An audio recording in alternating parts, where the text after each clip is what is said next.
छत्तीसगढ़ की पूर्ववर्ती कांग्रेस सरकार के द्वारा प्रदेश के अलग अलग नगरीय निकाय और शहरों में कृष्ण कुंज धाम स्थापित किया गया, लेकिन सरकार बदलने के बाद कृष्ण कुंज की हालत बदहाल हो गई है। देख रेख के अभाव में कृष्ण कुंज जर्जर हो रहे हैं। जब मैं जर्जर बोल रहा हूं तो जरा ध्यान से सुनिएगा, जर्जर हो रहे हैं, ताला लटका हुआ है। इसकी वजह से स्थानीय लोगों को कोई भी यहाँ का लाभ नहीं मिल रहा है। भगवान श्री कृष्ण की प्रतिमाएं भी यहाँ स्थापित हैं। कृष्ण जन्माष्टमी है और कृष्ण कुंज की क्या स्थिति है आपको विस्तार न्यूज ही दिखा सकता है। देखिए जरा।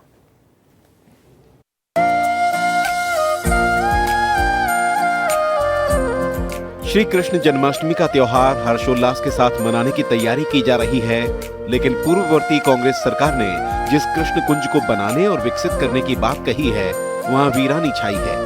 न कोई देखरेख करने वाला है और न ही कोई इसके लिए पहल करने वाला है। छत्तीसगढ़ की पूर्ववर्ती कांग्रेस सरकार के समय हर गांव में गोठान खोले गए और उसका क्या हश्र हुआ आपने कई रिपोर्टों में देखा होगा। लेकिन पूर्ववर्ती कांग्रेस सरकार के द्वारा ही हर शहर में नगरीय निकाय क्षेत्रों में कृष्ण कुंज स्थापित किए गए। मैं इस कृष्ण कुंज में इस वक्त मौजूद हूं और ये कृष्ण कुंज अंबिकापुर शहर का है, बिशुनपुर इलाका में है। देखिए किस तरीके से इसकी हालत है। यहाँ पर जो ताला लगा हुआ है इसमें जंग लग चुका है। ऐसे में आप समझ सकते हैं कि आखिर जो जिम्मेदार हैं इसे कब खोलते होंगे, क्योंकि जब ताला में जंग लग जाए तो सोचिए ये पूरा सिस्टम में ही जंग लग चुका है, ऐसा लग रहा है। कृष्ण कुंज को पार्क की तरह विकसित करना था ताकि स्थानीय लोग यहाँ पर आ सकें, घूम सकें, टहल सकें, सुकून का कुछ वक्त बिता सकें, जहाँ उन्हें सामाजिक के साथ साथ आध्यात्मिक माहौल मिले। अब भगवान कृष्ण की प्रतिमा को ही देख लीजिए। सरकार बदलती है तो अधिकारी भी लापरवाह हो जाते हैं और पूर्व की जो सरकारें रहती हैं उनकी योजनाओं का हश्र कैसे होता है आप देख सकते हैं। भगवान श्री कृष्ण की प्रतिमा स्थापित की गई है। भगवान श्री कृष्ण की प्रतिमा है, काफ़ी शानदार प्रतिमा है और कल भगवान श्री कृष्ण जन्माष्टमी भी मनाया जाना है। लेकिन देखिए किस तरीके से यहाँ पर जो मूर्ति है इसके चारों तरफ घास ही घास उगे हुए हैं, इसकी कोई सफाई नहीं हो रही है। जबकि ऐसे स्थलों की सफाई तो कोई भी सरकार बदले कम से कम इधर ध्यान देने की जरूरत है। अंबिकापुर के बिशनपुर में स्थित कृष्ण कुंज की बदहाली से स्थानीय लोगों में भी नाराजगी है। स्थानीय लोग क्या कह रहे हैं उसे सुन लीजिए।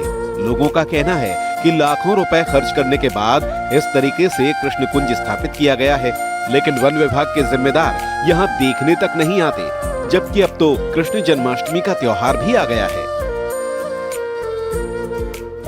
कृष्ण कुंज बना हुआ तो है लेकिन उसमें कोई पूजा पाठ करता नहीं है और वो वहाँ कृष्ण जी हैं, खुला रहता है तो सब कोई जाके पूजा वूजा करते हैं। तो ये सब तो नहीं है, घास वास पूरा उग गया है और फिर कोई ध्यान नहीं दे रहा है। बना तो बहुत सुंदर है लेकिन वो खुलता तो अभी कृष्ण जन्माष्टमी आ रहा है, उसमें सब जाके पूजा करते। मैंने करोड़ों की लागत में बनाए हुए हैं, लाखों करोड़ों रुपए लगा हुआ है कृष्ण कुंज। और जब से बना हुआ है तब से हम देख रहे हैं कि लॉक ही लगा रहता है, उसमें कभी खोलते नहीं है। अभी तो कृष्ण जन्माष्टमी भी आ रहा है तो शायद संभव मेरे को तो नज़र नहीं आ रहा है कि कोई खोल के सफाई वगैरह करे। और कोई चौकीदार भी नहीं है और ना ही वहाँ पौधे वगैरह भी हैं, सब मर रहे हैं। अभी बरसात में तो कुछ दिख रहे हैं, बाकी अभी गर्मी में आएगा तो देखिएगा तो कि पूरे पौधे सूख जाएंगे। तो ये सिर्फ शासन के पैसे की बर्बादी है, निगम के पैसे की बर्बादी है और कुछ नहीं है। 19 अगस्त 2022 को जन्माष्टमी के अवसर पर तत्कालीन मुख्यमंत्री भूपेश बघेल ने रायपुर के तेलीबांधा में कृष्ण कुंज का शुभारंभ किया था। योजना के तहत प्रदेश में 169 नगरीय निकायों में 224 एकड़ रकबा में 55,781 पौधों का रोपण किया गया था। प्रदेश में सरकार ने कृष्ण कुंज निर्माण में 20 करोड़ से अधिक रुपए खर्च किए थे।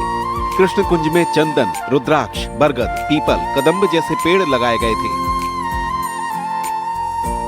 स्थानीय पार्षद का कहना है कि जहां पर कृष्ण कुंज बनाया गया वहां पर मिनी स्टेडियम का निर्माण किया जाना था, लेकिन सरकार की मंशा को देखते हुए कृष्ण कुंज के लिए जमीन दी गई, लेकिन अब कृष्ण कुंज में ताला लटका रहता है। कृष्ण कुंज बना है वो तो हम लोग के लिए वो था कि खेल का मैदान बनाने के लिए, लेकिन उसमें कृष्ण कुंज बन गया है।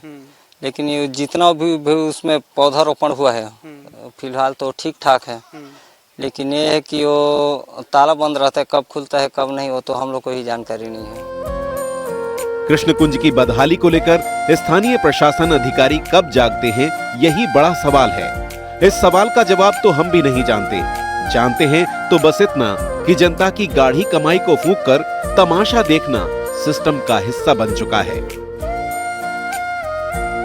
जिम्मेदारों को अब ध्यान देने की जरूरत है कृष्ण कुंज पर, ताकि इसकी देखरेख हो सके, क्योंकि कृष्ण कुंज की हालत अगर ऐसी ही रही तो आने वाले कुछ सालों में, कुछ महीनों में ये पूरी तरीके से नष्ट हो सकता है, क्योंकि जिम्मेदार इधर ध्यान नहीं दे रहे हैं। वहीं यहाँ हमेशा ताला बंद रहने की वजह से लोग यहाँ पहुँच भी नहीं पा रहे हैं और जिस उद्देश्य से स्थापित किया गया था वो उद्देश्य पूरा होता हुआ दिखाई नहीं दे रहा है।